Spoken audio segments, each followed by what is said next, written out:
Evening, folks. My name is Westra, and tonight I'm going to talk about why you shouldn't watch Fox News.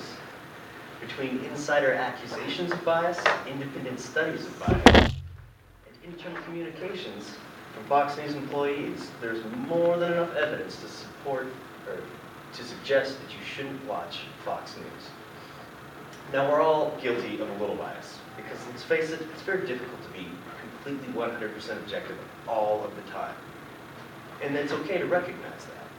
But when we look at an organization like Fox News, it's not just a little bias. Several Democratic politicians have referred to Fox News as a right-wing propaganda machine, while others have led boycotts of Fox News-hosted events. While that's not altogether unsurprising, a number of Republican politicians have also spoken out against Fox News, such as Duncan Hunter and Ron Paul. In one such incident where Hunter and Paul were excluded from a Fox News RNC-hosted event, the New Hampshire Republican Party pulled their support of the presidential event over their exclusion. But it's not just Republican politicians who've spoken out. Former Fox News employees have also been very vocal. In 2008, Fox News anchor Brian Kilmeade walked off the set of a Fox and Friends episode when co-hosts Gretchen Carlson and Steve Doocy took a comment by President Obama out of context. Just last year in November, 2 Fox News anchors in Maine walked off their news program on air, citing a disagreement with Fox News management over journalistic practices.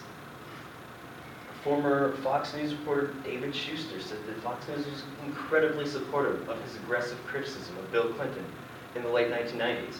But when President Bush was elected, they were not interested in hearing any criticism from him about the president. And it's not only these kinds of statements from Fox News employees and politicians that bring attention to this issue. A number of surveys and reports from outside organizations have shown that Fox News viewers have revealed evidence of Fox News bias in their coverage.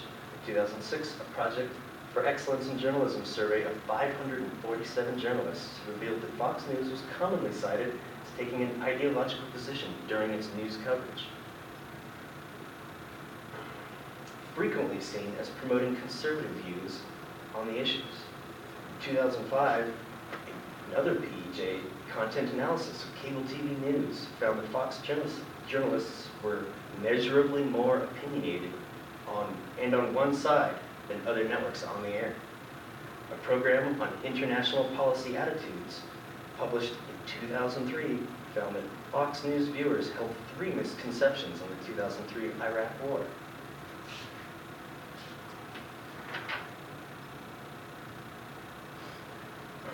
More than any other news network, Fox viewers believed that the U.S. had clear evidence that Saddam had worked with Al-Qaeda, that we had clear evidence that Saddam had weapons of mass destruction, and that the world, by and large, supported our actions to invade Iraq. Now, it's interesting to note that none of these things turned out to be true. In fact, it can be said that the people who watched Fox News primarily during this period had factually incorrect assumptions about basic true-false questions regarding U.S. foreign policy. Now let's look at the inner workings of Fox News.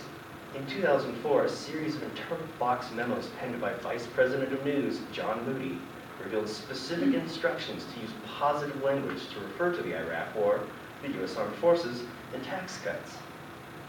John Moody goes on to direct Fox News anchors to always use negative language when referring to then Democratic presidential candidate John Kerry. In one such memo, Moody says Kerry, starting to feel the heat for his flip-flop voting record. In a 2003 interview, former Fox News producer Charlie Rayner referred to the John Moody memos by saying that the memo suggests how Fox executives want stories to be covered. Another former Fox News employee referring to the John Moody memos said that these are talking points instructing us what the themes are supposed to be, and God help you if you stray from them. And yet, another example of Fox News' bias. became evident in August of 2009 when Republican pollster Frank Luntz went on the Sean Hannity show and urged all U.S. Republicans to refer to the U.S. government's public option on health care as the government option on health care. This way, it would cast a negative light on the planned Obama health care plan.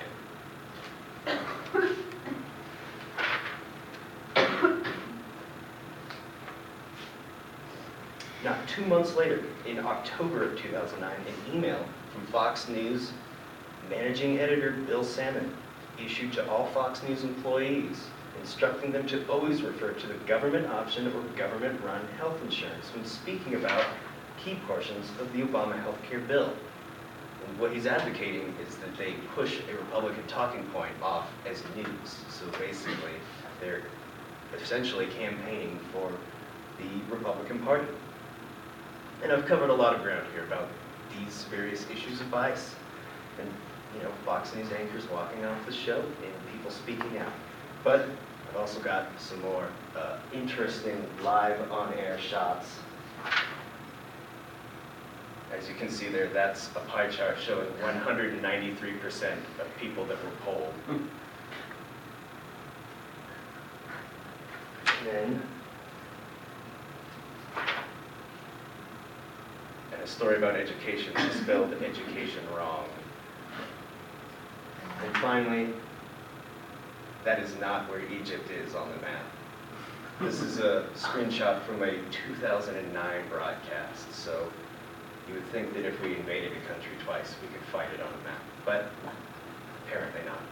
So that's what I've got to say about Fox News. It's a biased source of news. They really are pushing one opinion in one angle only. And when it comes down to it, the only news is the news in their title. So with that, I'm going to close with friends don't let friends watch Fox News. Thanks.